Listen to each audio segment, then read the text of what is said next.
Donc, on peut voir ici qu'on a la fonction racine de x. Si je veux maintenant tracer la réflexion horizontale, je vais tracer la fonction f de moins x, voulant dire que je veux refléter tous les x à leur x opposé. Voici le graphique que j'aurai. OK. Maintenant, si je veux faire la réflexion verticale, je veux rendre toutes mes y négatifs. Alors, je vais taper moins f de x, appuyer sur Enter, et voici maintenant ce que j'ai.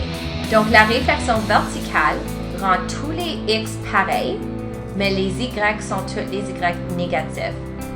Qu'est-ce qui arrive maintenant si j'applique les deux réflexions? Donc, une réflexion verticale avec une réflexion horizontale. Où est-ce que le graphique de la branche tomberait? Il tombe dans le troisième cadran du plan cartésien. Donc, ça, c'est une réflexion horizontale, ensuite verticale du même graphique.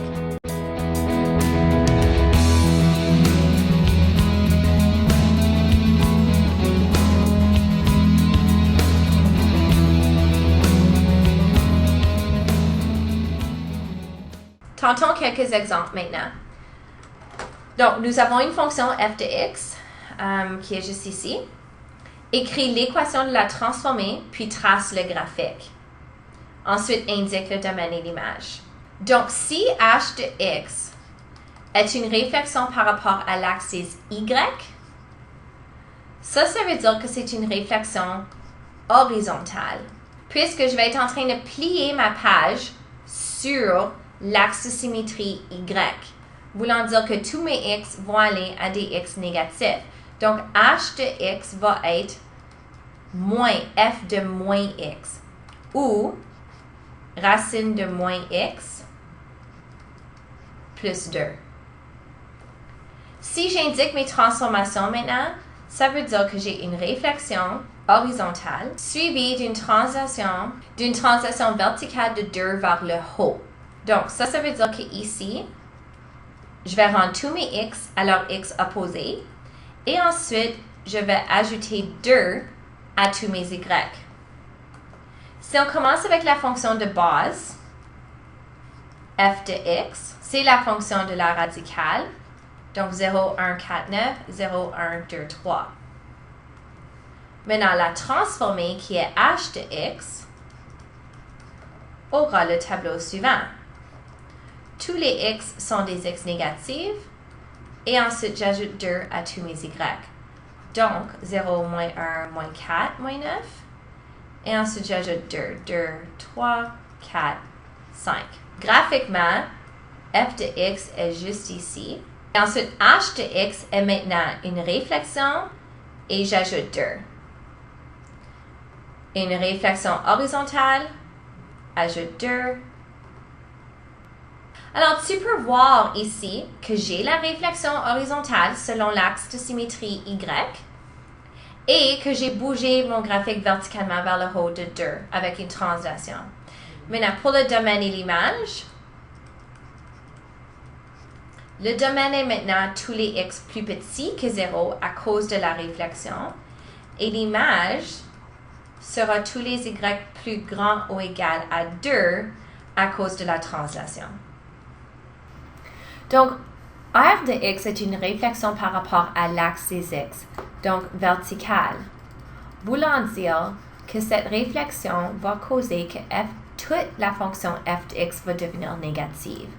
Alors, r de x est une réflexion verticale, voulant dire que toute la fonction va être reflétée.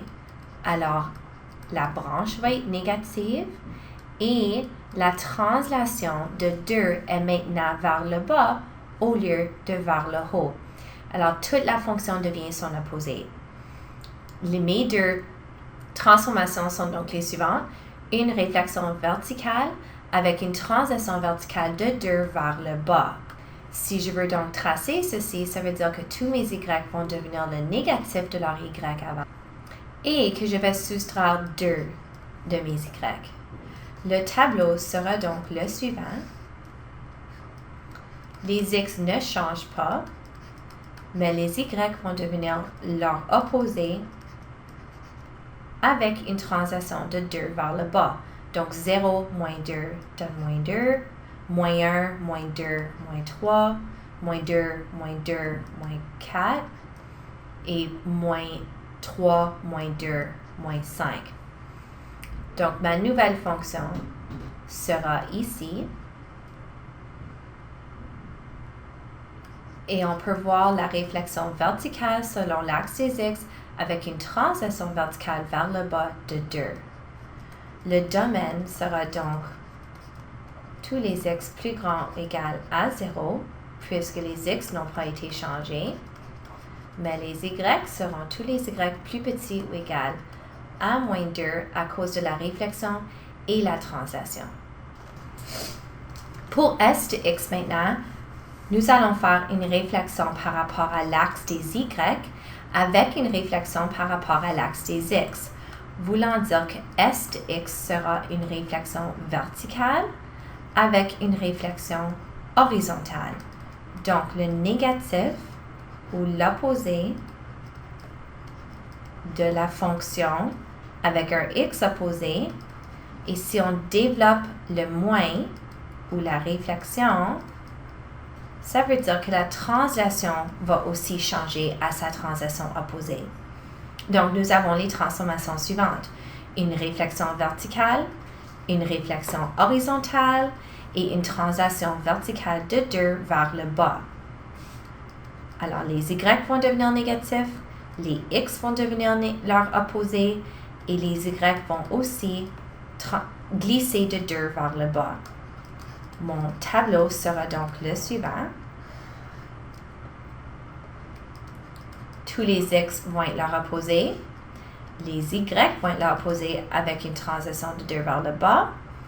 Et nous aurions ceci.